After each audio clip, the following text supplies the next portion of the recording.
tia vai verificar depois na plataforma, tá bom? Aí eu te falo, aí eu respondo lá nos comentários, tá bom? Porque aí agora a tia tem que acessar lá, tá joia? Boa tarde, quinto ano. Tudo bem com vocês? Quarta-feira. Boa tarde. Nossa aula de história. Sejam muito bem-vindos à nossa aula de hoje. E nós vamos, nesse momento, nós vamos orar. Na verdade, que nós não podemos iniciar a nossa aula. Eu tenho certeza que vocês já tiveram o seu momento aí na hora que você acordou. Obrigado, Senhor Jesus, por mais um dia.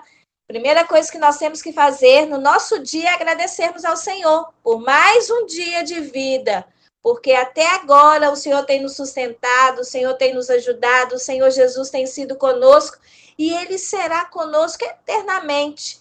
Que na minha vida, que na sua vida seja feita a vontade de Deus. Porque a Bíblia fala que a vontade de Deus ela é boa, ela é perfeita e ela é agradável. Então, que seja feita a vontade de Deus. Algum aluno gostaria de fazer oração para a gente? Sim ou não? Gostaria de ver vocês participando do momento de oração também. Oi, Luan. Eu. Tudo bem? Laira Paiva? Então vamos lá, gatinha. Senhor Deus, muito obrigado por esse dia, Senhor. Livre-nos do corona, faça que esta pandemia acabe logo. Senhor, muito obrigada por estar nos protegendo. E continue assim, continue nos protegendo, Senhor. Obrigado por tudo que o Senhor tem feito. Em nome de Jesus, amém. Amém. Aula de história, pessoal. Todos aí estão com livros em mãos, sim ou não? Sim? A primeira coisa que nós vamos fazer, que está sendo projetado aí na tela para vocês, é a correção da página o quê? 196. A atividade de 1 a 3 que foi postado na plataforma, certo? Se eu não me engano, na semana passada. Então, vamos para a primeira. Eu coloquei aqui, eu até registrei as respostas, mas eu gostaria da participação de vocês. Vamos lá? Olha, pergunta número 1. Neste capítulo, você estudou como a religião se relacionava com a política, a arte e a ciência na antiguidade. Como as práticas religiosas interferem na vida das pessoas atualmente? Quem gostaria de responder? Como as práticas religiosas interferem na vida das pessoas atualmente? Vamos lá, quinto ano. Preciso da participação de vocês. Tenho certeza, porque eu vi lá na plataforma que vários alunos entregaram essa atividade feita.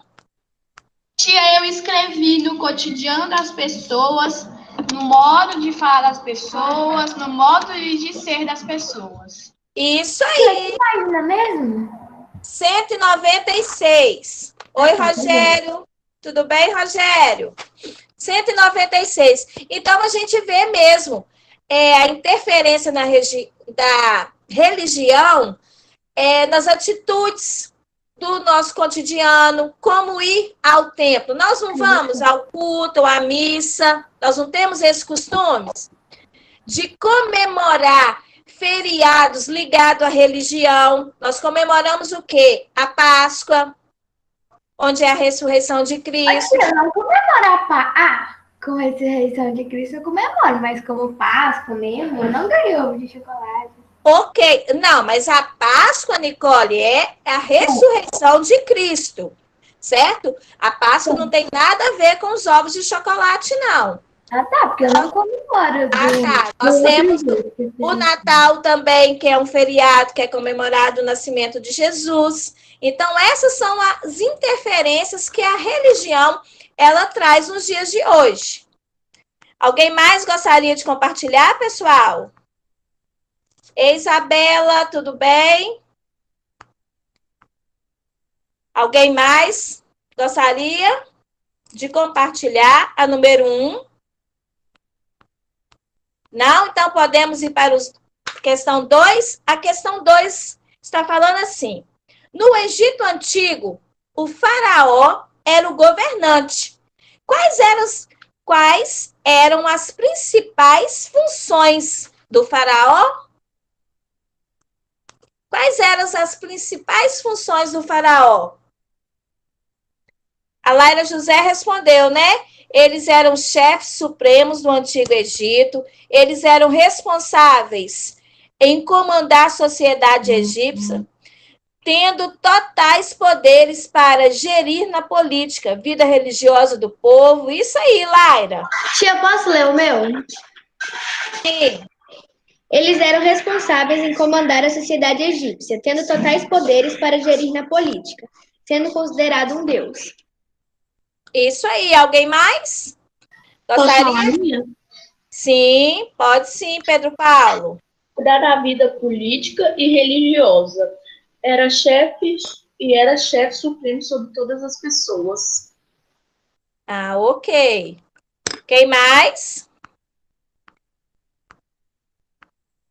Ninguém mais? Podemos passar para o número 3? Então, pessoal, nós sabemos que o faraó exercia funções de governante, ele era o governante, ele era o chefe militar, além de deter poder religioso, como disse a Júlia, né? Ele era considerado para os egípcios lá, tipo um deus. Todo o poder religioso era voltado para o faraó. Nós estamos fazendo a correção da página 196. A questão de número 3. A Mesopotâmia era governada pelos reis. Quais eram as suas funções? Na Mesopotâmia era diferente. Lá no Egito, eram os faraós, certo? Era a monarquia. E o faraó tinha alguns poderes. Na Mesopotâmia também era a monarquia, era o rei, né? O que é monarquia? Quem consegue falar? Quando era passado de pai para filho? Isso aí, que é passado de pai para filho, de geração, né? É o poder hereditário. Então, vamos lá. A Laira José respondeu aqui também. Tinha a função de guiar a vida religiosa, comandar o exército e dividir o trabalho, como se dividiam em cidades e estados, cada rei de uma pequena região. Isso aí, Laira. Gostei. Coloquei a mesma resposta do que a Laira. Sim, Isabela. Eu já vi sua mensagem, tá bom? Que você vai participar das aulas, por enquanto, sem o microfone e sem a câmera. Ok, meu amor? Aí, quando tudo tiver prontinho aí, se resolver aí, você ativa, tá? Tanto o microfone como a câmera. Alguém gostaria, pessoal, de dar a resposta da número 3? Coloquei a mesma coisa da Laira. A mesma coisa da Laira? Isso aí. Então, na Mesopotâmia, a minha resposta também está parecida com a Laira, só que da minha de maneira mais resumida, tá bom? A resposta de vocês também estão corretas, não precisa ser igual à minha. Então, na Mesopotâmia, o rei desenvolvia as funções administrativas, militares e religiosas. E os reis também, eles cuidavam dos templos com os sacerdotes. A Eduarda vai digitar a resposta dela aí no chat. Alguém mais gostaria de falar a resposta? Sim ou não? Ei, Bia, boa tarde. Então, agora, pessoal, nós vamos trabalhar das páginas 189 a 144.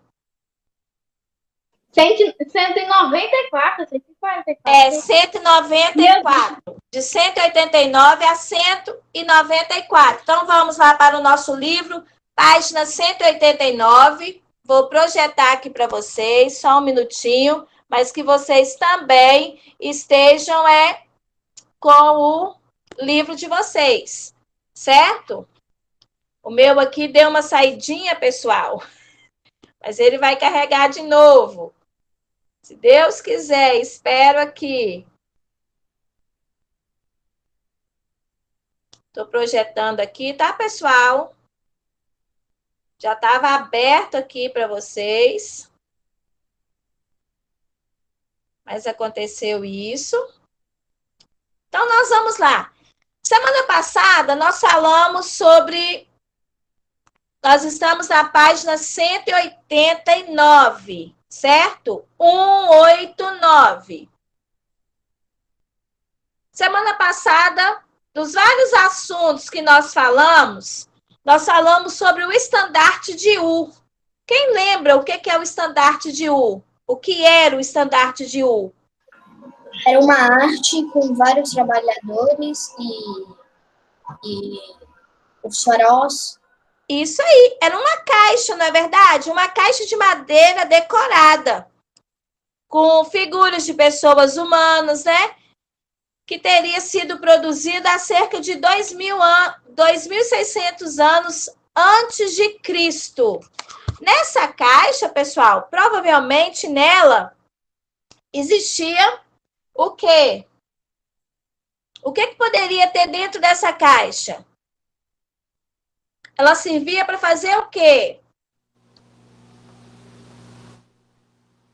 Colocar faraós dentro, cadáveres de faraós. Oi? Colocar cadáveres de faraós. Será que essa caixa pequena ia caber um cadáver? Colocar tesouros e moedas de ouros dentro dessa caixa. Então, olha aí, olha, não se sabe exatamente na página 189, estou colocando aqui para vocês, pessoal, está um pouquinho lento, mas vai chegar. Não se sabe exatamente a função dessa caixa, né, do estandarte de U, mas nós temos uma hipótese, que a caixa servia para carregar uma espécie de bandeira, como símbolo do rei, por isso recebeu esse nome. Então, nós vamos analisar agora o que nós estamos vendo nesse estandarte aí. Quem pode falar? Um grupo de pessoas trabalhando. Grupo de pessoas trabalhando. O que mais? Com ovelhas e no campo agrícola, né? Essas coisas. Ok. Então, vamos lá, ó. Página 189, todos estão aí na página 189. Eu estou chegando aqui para projetar para vocês. Cheguei. Desculpa aí, pessoal. Eu gosto de deixar tudo organizado, mas às vezes a internet faz isso com a gente, não é verdade? Então, vamos lá, olha. O estandarte de U estava exposto no Museu Britânico, lá em Londres, na Inglaterra. A caixa fica posicionada de modo a exibir seus diferentes lados aos visitantes. Todos os lados da caixa têm um desenho, tem uma figura que representa alguma coisa. Vamos para a página agora 190. Todos na página 190? Eu estou projetando aqui o estandarte de U para você, certo? O que pode ser visto aqui nessa caixa? Nós vamos responder lá na questão de número 1. Eu não vou projetar agora para vocês, senão vocês vão ver a resposta, né? O que nós podemos... o que pode ser visto nessa caixa? A gente pode ver figuras humanas e alguns animais. Isso aí. Nós estamos vendo aí também, né? A presença de carruagens. Parece tipo um evento que está acontecendo com várias pessoas. Isso aí. Tem soldados e tem prisioneiros. Será que você consegue ver o rei aí? O rei com cajado? Pediu para você analisar. Olha, você tem que analisar a da página 188. Eu vou projetar aqui para vocês. Lá em cima. Isso aí. É o de cima. Sim. Da página 188. Nós podemos ver, né? A presença de carruagem. Olha aqui a carruagem. Soldados. Nós estamos vendo soldados. Percebemos também prisioneiros. O rei com o cajado, nós vimos isso na aula passada, né? Que o rei sempre tem o cajado. Por quê? O cajado, o que ele significa? O pastor. É proteção, isso aí. É aquele cajado igual do pastor, que significa proteção ao povo, cuidado do povo. E nas figuras, nas pinturas, nas estátuas, quando aparecem a imagem do rei, lembrando a forma de um leão, o que significa essa imagem de leão? Porque é um animal forte. Isso, é a força, né? Significa o poder. Então, pessoal, responderam aí a pergunta de número 1? Sim. Estão respondendo aqui no chat, né? A Duda respondeu: soldados, servos, prisioneiros, reis, carruagem. O Caleb Prudêncio, né? Pessoas trabalhando, o gado, o rei. A Laila José respondeu, né? Esse leão significa o poder. Aí o Caleb ressaltou, né? Porque são animais poderosos. Isso aí. Alguém mais gostaria de registrar? De falar a questão número 1? Ou podemos ir para 2? Tia, espera mais um pouquinho, por favor. Sim, vocês não precisam responder igual está sendo projetado aqui, não, tá bom, pessoal? Porque as minhas respostas têm alguns comentários que não precisa ser feito. E é o que você observa nessa imagem. A questão número 2. Pediu para você agora, Luan, desativa seu microfone fazendo um favor. Agora a questão número 2 pediu para você observar esse quadro da página 189, que esse quadro é o quadro da paz. O que você vê nesse quadro da paz? Tia, eu vejo, na última fileira, eu vejo escravos trabalhando com coisa nas costas, animais, e em cima parece que essas pessoas estão fazendo alguma coisa parecendo um tapete.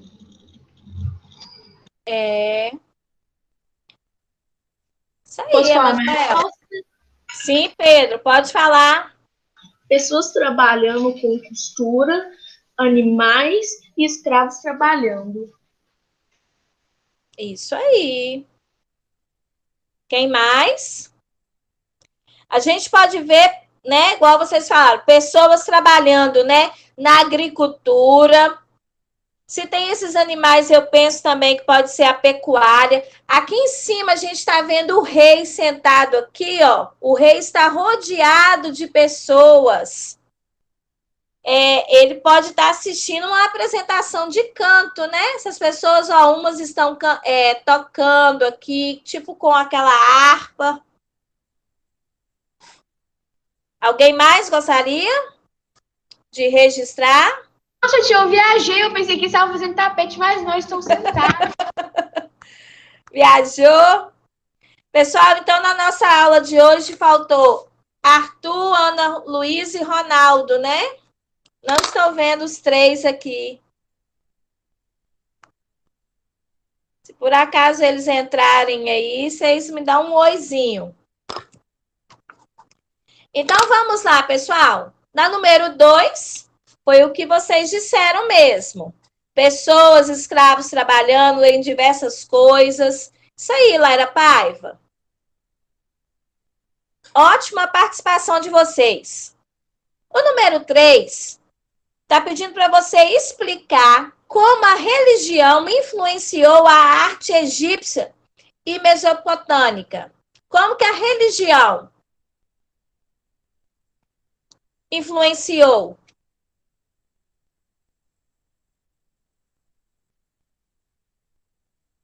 Ai, tia, essa tá difícil, tá difícil. Vamos relembrar. Vamos relembrar o que nós falamos. A gente viu que a arte, né, a religião influenciou na arte, ela foi percebida tanto na arte egípcia como mesopotâmica, nas construções arquitetônicas. Vou dar um exemplo aí das pirâmides. As pirâmides serviam de túmulo para quem? Para os egípcios. Pessoas importantes, faraós. Isso aí. E já nos templos mesopotâmicos, né? O que servia? Os templos mesopotâmicos serviam também como lugar, como túmulos para pessoas, como Luan diz, pessoas importantes. É o Nicolas. É o Nicolas, desculpa, Nicolas. E também no estilo de roupa delas. Sim. E as esculturas, pessoal, vocês viram, né? As esculturas também tinham símbolos religiosos. Uma escultura de um rei, a gente via um cajado, que significa o quê? Proteção. Ah, lembra a imagem de um leão, que representa o poder. A número 4 está perguntando aí, e na nossa cidade? Como a religião pode ser notada? Aqui em Governador Valadares, como que a religião pode ser notada? Igrejas. Ah, com as igrejas. Temos também, né? Mesquitas, sinagogas.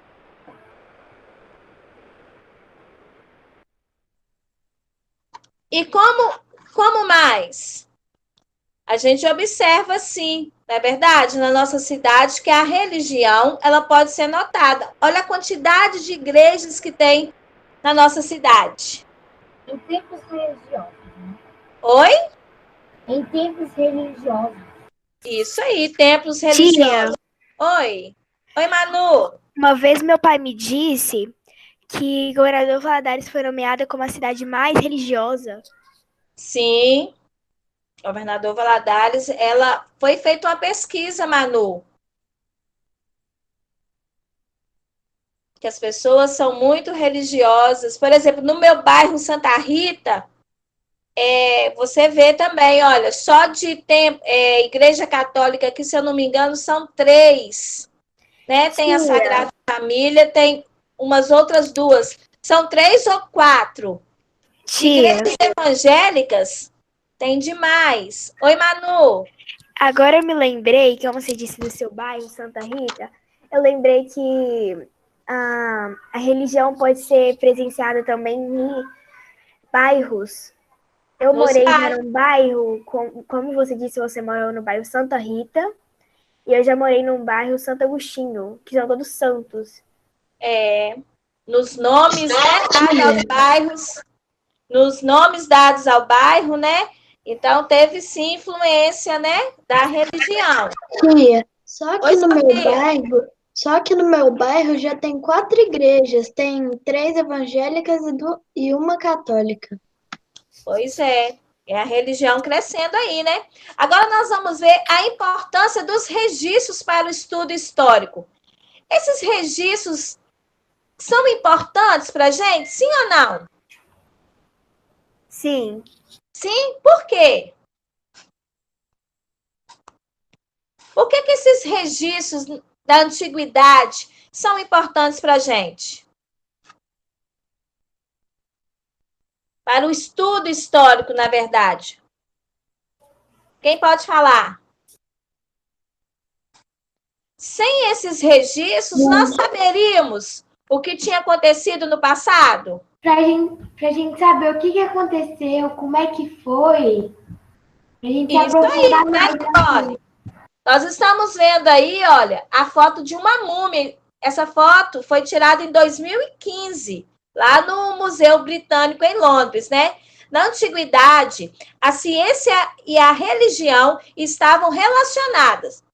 No Egito, era comum a prática de quê? De embalsamento dos corpos dos mortos, certo?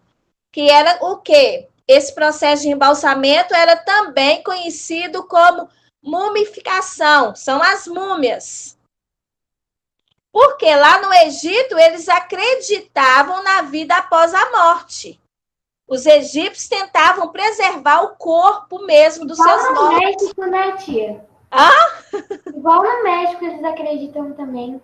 É verdade. Então, eles não acreditam que eles vão voltar. Eles acreditam que depois que eles morrem, vai ter uma outra vida em outro lugar. Isso aí. Então, lá os egípcios, eles faziam de tudo para conservar o corpo desses mortos, porque eles acreditam que esses mortos, né, eles iriam o quê?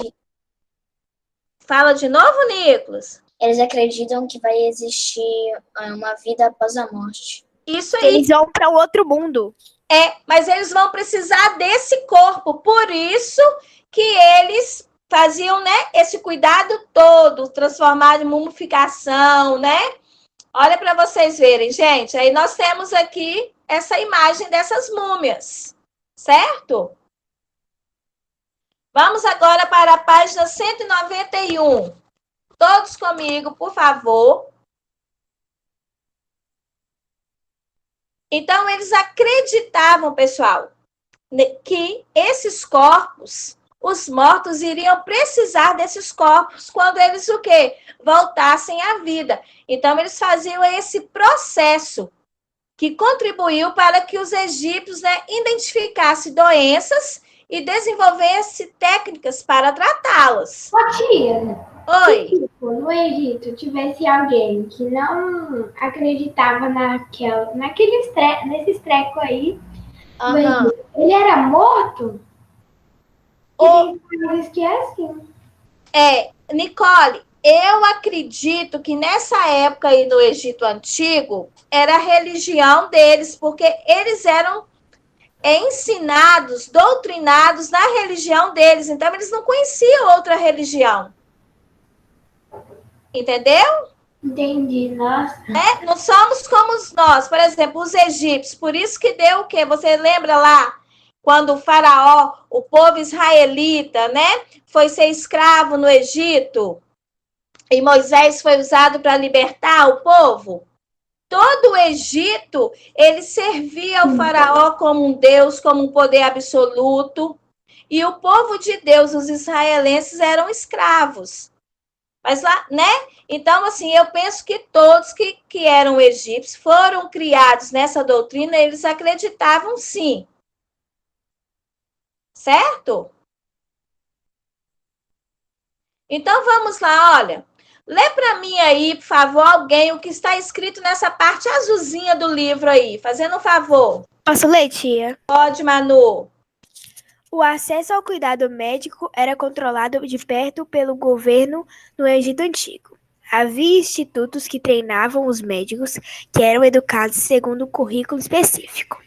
Esses locais também recebiam pacientes e os tratavam.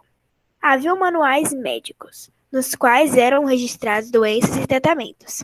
Além disso, há descrições de acampamentos médicos instalados próximos de canteiros de obras para atender os operários que sofriam acidentes. Isso aí. Vamos agora para a questão 1. Quais fontes históricas comprovam a existência de conhecimentos científicos ligados à medicina entre os egípcios? Os papiros? Isso, os papiros. O que são papiros? Papiros é o papel egípcio feito com as fibras vegetais. Isso aí. Então, os papiros. As fontes, né, no caso, vocês estão conseguindo observar aí, sendo projetado o livro legal para vocês? Sim. Sim? Os papiros. Sim. Nos quais se encontram os registros de técnicas e receitas médicas. A gente vê, né, os papiros são fontes históricas, que são as receitas. Igual quando nós vamos ao médico, o médico passa para a gente uma receita. Na época dos egípcios, eles tinham também as receitas e as técnicas dele. Então, eram os papiros, esse papel. As múmias também servem como fonte histórica, sim ou não? Sim. Porque as múmias, por exemplo, se algum morto teve alguma cirurgia, a marca da cirurgia ficou lá. Então, tanto os papiros como as múmias são fontes históricas que comprovam, né, os conhecimentos ligados à medicina. Você não precisa dar uma resposta muito extensa, não. Só colocar os dois. Sim, é igual eu estou falando, Nicole. Você não precisa dessa resposta toda aqui, tá bom? Eu juntei a minha resposta com a sua. Isso aí. Então, quais fontes? Quais fontes foram os papiros e foram o que? As múmias. Você não precisa anotar, né? Só se você quiser anotar aí, lembrar o que são papiros, apesar que já está te explicando logo acima. Número 2. Por que os egípcios tinham o costume de mumificar os corpos das pessoas importantes? Porque eles acreditavam que teriam uma vida após a morte. Isso! Vocês estão vendo aqui que só as pessoas importantes que eles faziam esse processo. Não era todo o povo egípcio que morria que eles faziam o processo de mumificação, não. Eram só as pessoas importantes. Então, eles faziam isso porque eles acreditavam na vida após a morte. E que o espírito da pessoa dependia do seu corpo para existir. Vamos supor, eu era uma pessoa importante lá no Egito. Então, eu morria, eles mumificavam o meu corpo, eu me tornava uma múmia, por quê? Para eles, eu voltaria a ter vida, o meu espírito ia precisar do meu corpo, o meu espírito não ia para o outro corpo, ia precisar do meu corpo. Por isso que eles tinham todo esse cuidado, pessoal, com os mortos. Mas lembrando que esses mortos eram só os importantes que eles faziam isso, certo? E lembrando, pessoal, que nós estamos estudando sobre religião, sobre a influência da religião, mas nós cremos, na verdade, que existe sim uma vida eterna, a salvação, onde nós moraremos com o Senhor Jesus lá no céu. Lá é um lugar onde não vai existir dor, nem choro, nem pranto, certo? Essa é a verdade que nós cremos, que Deus é o nosso único Deus, Ele é o único ser poderoso. E que tudo que nós pedirmos em oração, em nome dEle, será respondido. Página 192. Mas aí, tia, mas para que a gente estuda isso? Porque você precisa estudar, a gente precisa ter conhecimento, não precisa? Talvez a tia não sabia que as pessoas do Egito viravam múmias porque eles acreditavam que essa pessoa ia reviver e precisava desse corpo.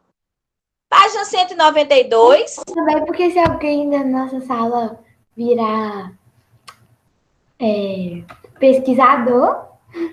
Não é? Então, pessoal, ô Laira, quando eu for pedir para ler, eu peço você, tá bom, pessoal? Tá, Laira?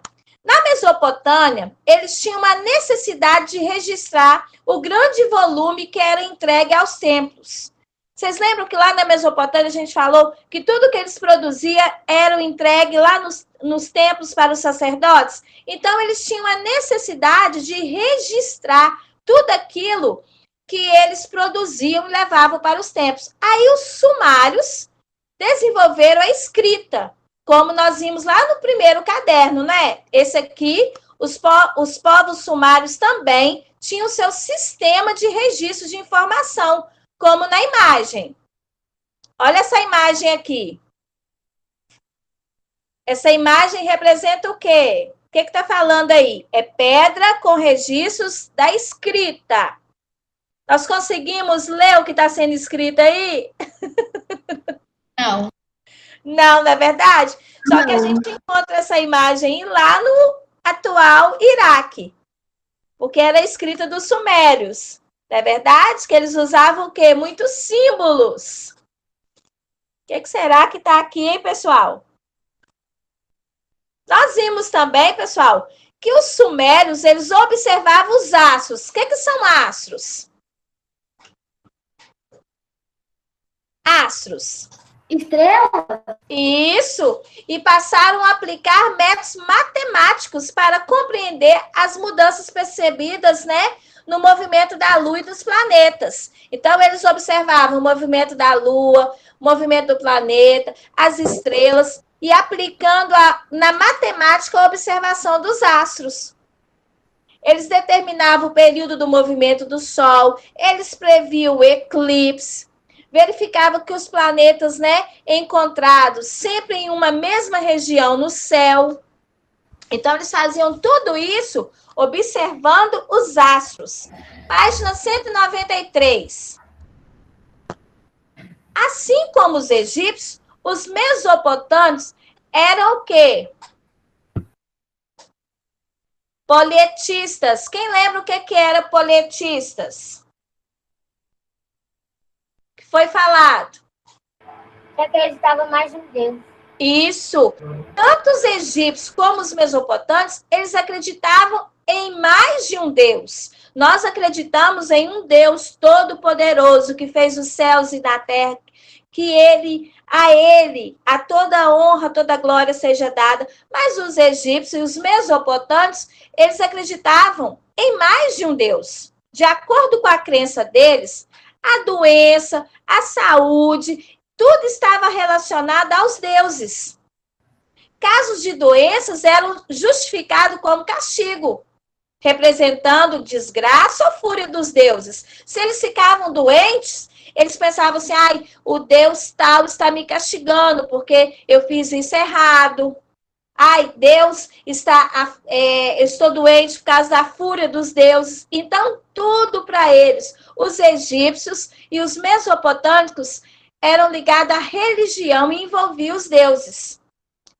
Assim, esses povos desenvolveram conhecimentos médicos na tentativa de restabelecer a saúde das pessoas por meio de receitas, né, à base de ervas e procedimentos cirúrgicos quando necessário. Até então, a pessoa ficava doente, eles não procuravam dar um remédio, fazer alguma coisa, porque eles ligavam a doença ao castigo de Deus, à fúria de Deus. Mas isso foi levando os próprios a irem o quê? A buscar desenvolver conhecimento para a cura das pessoas, porque senão eles iriam perder várias e várias pessoas. E vocês acreditam que a nossa aula de história já está terminando, pessoal? Foi rápido, acabou rápido. Rapidão, não é verdade? Semana que vem nós vamos voltar para concluir, né? Para concluir o capítulo. Nós vamos conversar mais sobre isso. Só quero ressaltar, nós estamos estudando sobre religião, sobre os egípcios e os mesopotâmicos. Vocês viram que os dois eram povos que acreditavam na existência de vários deuses, que tudo para eles estavam relacionados a Deus. Se eles estavam com saúde, era uma glória, porque Deus queria dar saúde. Se eles estavam doentes, era porque era castigo ou fúria de Deus. Mas nós acreditamos em um Deus, nosso Deus todo-poderoso, não é verdade? Oi, Sofia. Eu vi na internet que eles não podiam sair de noite porque eles achavam que o Deus Ra e os outros deuses não estavam protegendo eles. Pois é. E hoje a gente sabe que o nosso Deus, né, Sofia, ele está conosco o tempo todo. Oi, Bia. Ô, tia, eu tô passando mal hoje, sabe? Então eu vou sair, se eu melhorar eu volto. Volta para a segunda aula, Bia, que é de matemática, tá bom? Tá bom, pessoal? Turma, olha, fiquem com Deus agora. Até daqui a pouquinho para o nosso segundo